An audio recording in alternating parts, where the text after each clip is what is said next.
उनमें जो सबसे बड़ा सिस्टम और नेटवर्क है वो पाकिस्तान, इसको हम निसाब कहते हैं, वो सिलेबस है, निसाब नहीं है। होने के बाद जो है वो जब मार्केट में आते हैं। रहमान रहीम, अस्सलाम वालेकुम व रहमतुल्लाह। पाकिस्तान पॉइंट के साथ मैं हूँ आपका महबूब। आज इत्तिफाकन इदारतुल हरमैन का दौरा किया, तो कुछ सवालात थे मदारिस के लिहाज से, तो सोचा कि मुफ्ती साहब से इसके बारे में पूछा जाए और अपने जो नाज़रीन है उनके सामने ये पेश किया जाए कि जो आजकल जो फुजला है इतने कसीर तादाद में फारिग होने के बाद जो है वो जब मार्केट में आते हैं तो वो जगह जगह दरख्वास्तें लेकर फिरते हैं, या जो पढ़ाई उन्होंने हासिल की है तो उसी जगह पर वो कायम नहीं रहते और जगह जगह पर या तो वो रक्शे चलाते हुए नजर आते हैं या काम करते हुए नजर आते हैं। तो आज हमारे जो दरमियान जो शख्सियत बैठी है हजरत मौलाना मुफ्ती तलहा अतीक साहब, जो इदारतुल हरमैन के डायरेक्टर है, इनसे आज हम तफसील से इस बारे में गुफ्तगू करेंगे कि आजकल जो दौर हाजिर में मदारिस के निसाब के बारे में, मदारिस के निज़ाम के बारे में वो किस नज़र से देखते हैं या उनका नज़रिया क्या है। तो आइए हम सबसे पहले मिलते हैं मुफ्ती तलहा अतीक साहब के साथ। अस्सलाम वालेकुम। वालेकुम सलाम व रहमतुल्लाह। मुफ्ती साहब कैसे हैं आप? खैरियत से हैं? अल्हम्दुलिल्लाह, आप बताएं खैरियत? अच्छा मुफ्ती साहब, कुछ सवालात है जो मेरे जहन में है तो मैंने कहा चले आपसे पूछ भी ले, वैसे भी आए हैं हरमैन। तो जो दौर हाजिर के लिहाज से मदारिस के तो निज़ाम को आप किस नज़र से देखते हैं? बिस्मिल्लाहिर्रहमानिर्रहीम। देखें, जो मदारिस का निज़ाम और सिस्टम है ना, ये एक बहुत बड़ा सिस्टम है और पूरी दुनिया में इस वक्त जहाँ जहाँ भी मुसलमान आबाद हैं उनमें जो सबसे बड़ा सिस्टम और नेटवर्क है वो पाकिस्तान में, आपको मालूम है। और उस पाकिस्तान में एक बहुत बड़ा निज़ाम और एक सिस्टम चल रहा है। और इस्लामी दुनिया की अगर हम बात करें तो इस्लामी दुनिया में भी जो पूरा फोकस है वो पाकिस्तान के ऊपर, और उसको आज के दौर में अगर हम इसको अहले इल्म का कूफा या बगदाद या समरकंद वो कहें तो ये कोई ऐसी कोई मुबालगे वाली बात नहीं है, बल्कि ये उसी तरह से मरकज़ है जिस तरह से तारीख में हम पढ़ते हैं, जिस तरह से बुखारा मरकज़ रहा, समरकंद मरकज़ रहा, इसी तरह से कूफा अहले इल्म का मरकज़ रहा, या और बहुत सारे मराकिज़ इस्लाम के वक्तन फवक्तन रहे और वो तब्दील होते रहे। तो आज बड़े पैमाने पर जो मुसलमानों का और इल्म हासिल करने वालों का और इल्म की प्यास बुझाने वालों का जो रुजू है वो पाकिस्तान की तरफ है। तो जो मदारिस का हमारा निज़ाम है और सिस्टम है, इसको मैं दो तरह से देखता हूँ, दो मुख्तलिफ चीज़ें हैं। ठीक, पहली चीज़ तो ये है कि मदारिस का एक निज़ाम है और एक निसाब है। हमारे पास इस वक्त निज़ाम मौजूद है वो मुख्तलिफ है और जो निसाब मौजूद है वो मुख्तलिफ है, और जो तालीमी सिलेबस है वो मुख्तलिफ है। होना क्या चाहिए कि जो हमारा जिसको हम निसाब कहते हैं वो सिलेबस है, निसाब नहीं है। निसाब क्या है कि उसके अंदर तालीम भी हो, उसके अंदर तरबियत भी हो, उसके अंदर रहन सहन और अखलाकियात और आदाब और दीगर जितनी सी चीज़ें वो सब हो।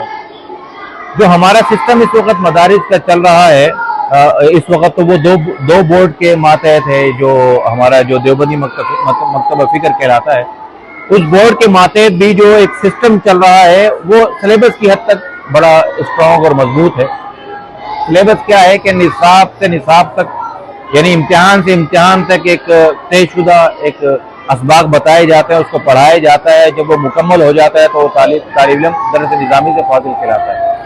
और निसाब ये है कि जिसके अंदर तालीम भी हो, तालीम के साथ साथ तरबियत भी हो, उस तरबियत के साथ साथ उसको कुछ ना कुछ हुनर भी सिखाया जाए कि ज़ाहिर एक दुनिया है, एक बड़ा सिस्टम है, ग्लोबलाइजेशन है, उसके अंदर रहने के लिए और उसको समझने के लिए और उसमें सर्वाइव करने के लिए ये सिर्फ ये किताबें काफ़ी नहीं होती, उसके लिए दीगर बहुत सारी चीज़ों की ज़रूरत पड़ती है। तो मैं तो इस नज़र से देखता हूँ कि जो सिस्टम चल रहा है वो बहुत अच्छा है, बहुत बेहतर है, लेकिन मैं समझता हूँ कि इसके अंदर बड़े पैमाने पर तब्दीली की ज़रूरत है और बेहतर बनाने की ज़रूरत है। तो अच्छा मुफ्ती साहब, चले ये बात तो आपकी हत्तल इम्कान कुछ ठीक है, लेकिन साल के आखिर में कसीर तादाद में जो फुजला मदारिस से फारिग होते हैं, तो मेरे हिसाब के मुताबिक 1% वो मदरसा तदरीस ज्वाइन कर लेते हैं। बकाया तलबा जो वो मार्केट में कहाँ जाते हैं? अब देखिए, पहली चीज़ तो ये है कि ना कि जो हम मदारिस के अंदर तलबा को पढ़ाते हैं ना, उनको हम इस काबिल भी नहीं बना पाते कि वो 8 साल के बाद उसी मदरसे में तदरीस करे या पढ़ा सके। एक बहुत बड़ा अलमिया है और मैं समझता हूँ कि कोई एतराज़ नहीं है, कोई सीधी और एक आम फाहम सी बात है और अक्ल सलीम रखने वाला आदमी इस पर बात कर सकता है اور یہ کوئی ایسی بات بھی نہیں ہے. اس کے اندر ہو کیا رہا ہے, جس طرح سے میں نے پہلے گزارش کی کہ ہم پلیٹ فارم کی طرح چلاتے ہیں, اسٹاف ٹو اسٹاف, سمائی آگے بھگاؤ بھائی, چشمائی آگے اور بھگاؤ, سالانہ میں تو پھر یہ عالمون تعلمون اور بھگا کر آخر میں وہ امتحان ہو جاتا ہے اور وہ طالب علم سر پٹکتا ہوا مارکیٹ میں اتر جاتا ہے. تو یہ جو 1% کی آپ نے بات کی, میرے خیال سے تو 1% سے بھی کم ہے. اگر کسی ادارے میں 500 بھی ہیں, 1500 بھی ہیں, اب 1500 میں سے آپ یہ دیکھیں جس کے فضلہ 1500 ہیں, اب اس 1500 میں سے بمشکل 1 یا 2, شاید 3 ہو کہیں, اس سے زیادہ نہیں ہے کہ جن کو اسی مدرسے میں تدریس یا دیگر انتظامی امور میں ان کو رکھا جاتا ہو.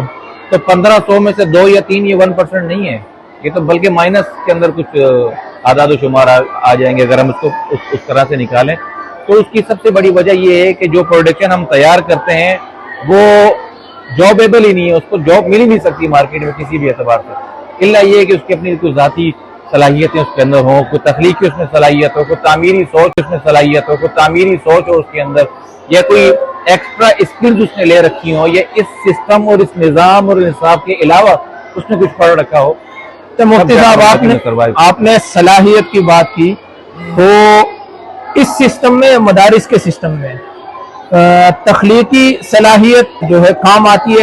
دیکھیں جو تخلیقی صلاحیت ہے, میں سمجھتا ہوں کہ اس فیلڈ کے اندر جو تخلیقی صلاحیتیں وہ آپ کے بہت کام آتی ہیں, وہ اس سے بھی ہٹ کر کہیں زیادہ آپ میں نکھار پیدا کرتی ہیں. میں عام طور پر مثال دیا کرتا ہوں کیونکہ دیکھیں معاشرہ مثالوں سے سمجھتا ہے. ہم سے پہلے جو بزرگ گزرے اسلاف, بلکہ ان میں کچھ لوگ اب بھی حیات ہیں, اللہ پاک ان کی زندگی میں برکت عطا فرمائے, ان کے پاس کسی دور کی کوئی سند نہیں ہے, بڑے بڑے علماء ہیں. اور اس وقت جو نامور علماء ہیں جن کو دنیا جانتی ہے, آپ ان کی بہت ساری چیزوں سے اختلاف کر سکتے ہوں گے لیکن دنیا ان کو جانتی ہے. مولانا طارق جمیل صاحب کون سی سند ہے ان کے پاس, مفتی طارق مسعود صاحب کے پاس کون سی سند ہے. تو کچھ اضافی اگر آپ کے اندر اسکلز ہوتی ہیں, صلاحیتیں ہوتی ہیں, تب جا کر آپ کو معاشرہ قبول کرتا ہے, ورنہ ایک مروجہ سسٹم کے اندر آپ چلتے رہتے اور اسی طرح سروائیو کر کے زندگی گزار رہے ہیں. اچھا مفتی صاحب, ایک فاضل درس نظامی کے بعد جگہ جگہ پر درخواستیں لے کر پھرتا رہتا ہے, تو یہ سسٹم پہلے سے کیوں موجود نہیں ہے مدارس میں؟ ہاں میں سمجھتا ہوں کہ اس پر تو ظاہر بڑے حضرات کو سنجیدگی سے سوچنا چاہیے, اور اب یہ وقت آ گیا ہے کہ اب سوچنا چاہیے, اس میں کوئی دو رائے نہیں ہے. اور سنجیدگی سے سوچنا چاہیے کہ ہم نے صرف ہمیشہ پروڈکشن پر دھیان دیا ہے, ہم اس پروڈکشن کو ہم کھپت کہاں پر ہے اس پر ہم نے کبھی نہیں سوچا. اب وہ جا کر مدارس اور مساجد ملک میں اتنے بن گئے ہیں کہ اب شاید بہت کم جگہ ایسی رہ گئی ہیں کہ جہاں پر کسی مدرسے کی یا مسجد کی ضرورت ہوگی, اللہ ماشاءاللہ, لیکن بہت کم تعداد میں. یعنی جتنی ہماری پروڈکشن ہے اس حساب سے ہم آگے ان کو کہیں پر ہماری کھپت اس کی موجود نہیں ہے. تو میرے خیال سے پروڈکشن کے ساتھ ساتھ اگر ہمارا سسٹم اس کی طرف بھی غور کرے تو ہمارے پاس بہت سارے راستے ہیں, بہت سارے لوگ ہمیں بتا سکتے ہیں, بہت سارے لوگ ہمارے ساتھ تعاون کر سکتے ہیں, اور بہت بڑا سسٹم ہم کھڑا کر سکتے ہیں. بالکل, کوئی لاکھوں کی تعداد ہمارے پاس فضلاء کی ہے, اور لاکھوں کی تعداد ہمارے ساتھ انگیج لوگوں کی ہے, اور ہزاروں کی تعداد ہمارے ساتھ بزنس مین اور تاجروں کی ہے. میرے خیال سے اگر ہم چاہیں نا 2-4 مدرسے بڑے مل کر, صرف کراچی والے ہی مل جائیں, تو ہم بہت بڑے پیمانے پر ان فضلاء کے لیے کام کر سکتے ہیں. تو مفتی صاحب آپ کی نظر میں مدارس کے جو دیکھا جائے تو کافی شعبہ جات, ہر مدارس میں کافی شعبہ جات ہوتے, تو آپ کی نظر میں فوری اصلاحات کی جو کس چیز میں کس جگہ پر ضرورت ہے, فوری اصلاحات کی؟ فوری اصلاحات کی جو اصلاحات کی جو ضرورت ہے وہ سب سے پہلے تو ظاہر نصاب ہے. نصاب سے میری مراد یہ نہیں ہے کہ جو ہم 8 گھنٹوں کا جو سبق پڑھ لیتے ہیں صرف وہ میری مراد نہیں ہے, بلکہ مکمل ایک زندگی کا ضابطہ سکھانے کی ضرورت ہے کہ آپ کی اخلاقیات کیا ہونی چاہیے, معاشرے میں آپ کا کردار اور انفلوئنس کس طرح سے ہونا چاہیے, آپ نے جو علم حاصل کیا ہے اس کو کہاں کس انداز سے ہمیں اس کو پیش کرنا ہے اور کس انداز سے ہمیں اس کو لے کر چلنا ہے, معاشرے کے ساتھ ہم نے سروائیو کس طرح کرنا ہے, یہ مکمل ایک نصاب ہے. عام طور پر جب نصاب کی بات کی جاتی ہے تو وہ پھر یہ اعتراض ہو جاتا ہے کہ دیکھو جی بڑوں کے رکھے ہوئے نصاب پہ بات ہو رہی ہے. بھائی یہ ان کتب کی بات نہیں ہو رہی, بلکہ اس مکمل سسٹم کی بات ہو رہی ہے کہ جس سسٹم میں انسان سیکل کیے جاتا ہے. حضرت تھانوی کو آپ پڑھ لیں, حضرت تھانوی کے دور میں جب کوئی بندہ آتا تھا وہ تھوڑی نا کتابیں اور وظائف لے کے جاتا تھا, بلکہ اس کے ساتھ 4 ہنر بھی لے کر جاتا تھا. اس طرح آپ دیوبند کی تاریخ کو پڑھیں, مولانا قاسم نانوتوی صاحب رحمۃ اللہ علیہ نے جب اس کا قیام رکھا تو اس کے بعد آپ دیکھیں کیا کیا ہنر ان کو سکھائے جاتے تھے, کیا کیا سسٹم ہوتا تھا. دیکھیں دنیا جو اب مادی دور ہے, اور مادی دور تو اتنا زیادہ مادی دور ہے کہ آپ کو استاد بھی اگر آپ غریب ہو آپ کو وقت نہیں دیتا, ऐसे ही है। ऐसा है या नहीं? मेरे ऐसे ख्याल ही में है। गलत नहीं हूँ। और बुरा उसी को लगेगा कि जिसमें कोई ना कोई कजी होगी। तो इतना ज्यादा मादी दौर है कि जिस बंदे से हमने पढ़ा है, अगर मैं गरीब हूँ तो वो मेरे घर नहीं आता, मालदार हूँ तो उसको 5-5 मरतबा वक्त दे दिया जाता है। तो मुझसे बेहतर कोई नहीं समझता। ऐसे ही मैं तो गरीब बाप का बेटा हूँ और हमने इस गरीब आबादी में एक सिस्टम कायम किया, हमें पता है कि इनके मसाइल का सामना है। तो जब ये मादी दौर है तो हमें उसके साथ साथ इखलास, लिल्लाहियत, तकवा, हर चीज बजा है, लेकिन मैं समझता हूँ उसके साथ साथ जो मादी दौर है उसके अंदर भी सर्वाइव करने का तो हमें बताना चाहिए। क्योंकि ज़ाहिर है ना हमारा ईमान सहाबा जैसा है, ना हमारे कोई इबादत औलिया अल्लाह और उनके जैसी हैं। तो जिस दौर में हम जी रहे हैं उस दौर के हिसाब से चलना चाहिए और ये चीज तो सीखनी चाहिए। हज़रत अब्दुल्लाह इब्न उमर रजी अल्लाह अन्हु को आप देख लें, अब्दुल्लाह इब्न मसूद को आप देख लें, ये जो उबादल सलासा हैं, ये हज़रत उमर के दौर में कम उम्र थे, आप अलैहिस्सलाम के दौर में तो बिल्कुल छोटे थे, लेकिन आने वाले वक्त की इन्होंने किस अंदाज से तैयारी की वो आप देखें। तो भाई जो वक्त आता है जब हम मार्केट में माशरे में निकलते हैं, मैं समझता हूँ उसकी पहले तैयारी कर लेनी चाहिए, वरना फिर इसी तरह होता है कि फिर मारे मारे फिरते दरखास्त। अच्छा चले मुफ्ती साहब, बड़ी अच्छी गुफ्तगू हो रही है। ये एक जो सवाल है हमारा, यानी कि आपका एक जुमला अरबाब इक़्तिदार के लिए और एक जुमला फुज़ला मदारिस के लिए। देखिए अरबाब इक़्तिदार से मुराद क्या है? एक तो हुक्मरान तबका है, उसके लिए तो कोई जुमला हम निकाल नहीं सकते। हुक्मरान मुराद भी नहीं है यहाँ पर। अरबाब इक़्तिदार से अगर आपके मुराद ये कि अरबाब मदारिस है तो अल्हम्दुलिल्लाह इस वक्त हमारे पास जो क़यादत मौजूद है वो बड़ी जानदार और बड़ी शानदार क़यादत मौजूद है। ख़ास तौर पर आप देखें कि जो हमारे सरबराह हैं हज़रत शेखुल इस्लाम मुफ्ती मोहम्मद तक़ी उस्मानी साहब दामत बरकातुहुम, उन जैसा आलिम दीन इस वक्त बर्रे सग़ीर, पाको हिंद, अरब, आजम कहीं पर भी मौजूद नहीं है। इतनी बड़ी करीम हमारे पास मौजूद है। तो मैं समझता हूँ कि अगर ये हजरात दीगर लोग भी मुआवनत फराहम करें और इसके अंदर जो कमजोरियां अब क्योंकि अब उभर रही हैं, आने वाले वक्त में ये फटेंगी, तो उसको मेरे ख्याल से थोड़ा सा अगर बेहतर करने की तरफ जाएं तो बहुत अच्छा रहेगा। चले मुफ्ती साहब, आखिरी सवाल हमारा कि इस फील्ड में डिग्री की क्या अहमियत है? क्योंकि जाहिर सी बात है फरागत के बाद जो फुजला साल के आखिर में फारिग हो जाते तो उनको जो एक डिग्री विफाकुल मदारिस के उससे मिलती है डिग्री, तो उस डिग्री की क्या इस दुनिया के सिस्टम में उसकी कोई वक़्त या अहमियत है या नहीं? बड़ा अच्छा आपने सवाल किया है। अब मैं समझता हूँ कि उस डिग्री की भी इतनी की अहमियत है जितनी आपकी उस मदरसे में अहमियत है जिससे आपने पढ़ा है, यानी 1%। दुनिया आपकी स्किल से आपको जानती है।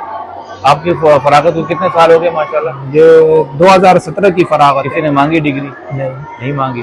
मेरी फरागत को तकरीबन कोई 12-13 साल हो गए, मुझसे कभी किसी ने ना मांगी, ना पूछी, ना देखी, ना मुझे पता है कि वो रखी कहाँ है। तो इस तरह के मेरे तरह के हजारों नहीं, शायद इससे भी बड़ी तादाद में लोग मौजूद होंगे कि जिनको पता ही नहीं कि हमारी डिग्री रखी हुई कहाँ है, और वो होती भी अरबी में। अगर हम माशरे में जाकर दिखाएं तो उनको तो समझ में नहीं आता, पढ़ना नहीं आता। सही है। तो मैं समझता हूँ कि माशरे के अंदर काम करने के लिए और निकलने के लिए डिग्री से ज्यादा आपकी स्किल्स की जरूरत है। क्योंकि ये जो दौर है और आने वाला जो दौर है ना, वो स्किल्स का है, वो स्किल्स का दौर है, वो डिग्रियों का दौर नहीं है।